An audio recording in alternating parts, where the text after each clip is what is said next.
Hello, I'm Smoky Tracks. No, that is not my real name. I use a pen name because I don't want to attract people to my home who might try to take away from me and my family all the items we have gathered to prepare for disaster. The information summarized here, and much more information, is detailed in my book, Personal Prepper. Also, you can see another one of my videos for a summary of my background and experience.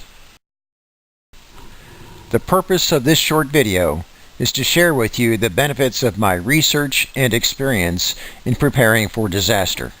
My goal is to help you prepare for a large-scale disaster, survive the disaster, and perhaps even stay healthy in body and mind during what can be devastating after effects.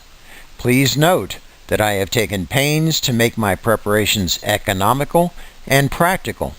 I hope my years of research and preparation will be useful to you and save you money and time.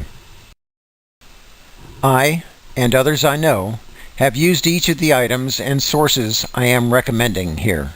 Again, the purpose of my book and this video is to save you the years of research and testing I have had to do to put myself and my family in the best position economically possible to prepare for and survive a large-scale disaster. You'll learn from my other publications that I have a lot of experience to provide.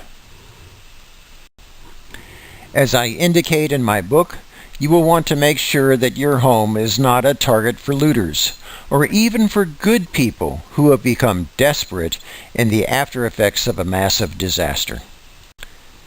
The organized crime task force officers, as well as first responders I have worked with for over a decade, have emphasized to me repeatedly that it is critically important to make sure your home is well lit with standard entry lighting as well as very bright motion detector lights. There are many good sources for these, but one place I found for special application outdoor security lighting is lampsplus.com.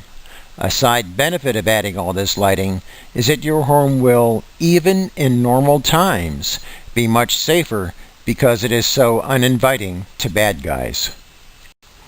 A second home security step to take is to add video security and surveillance gear all around your home.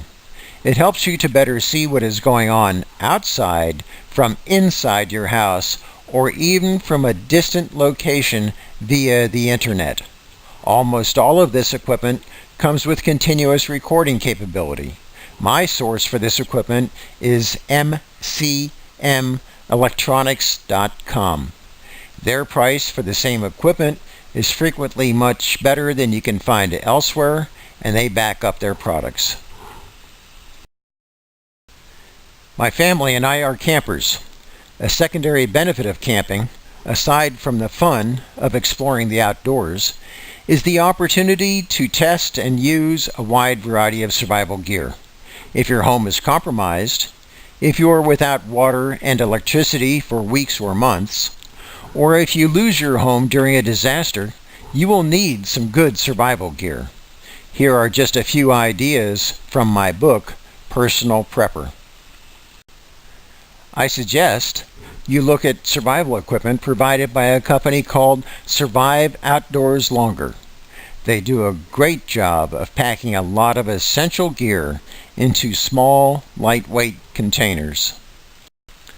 Most of you know Smith & Wesson as a firearms manufacturer. They are also a good source for survival tools and knives at a reasonable price.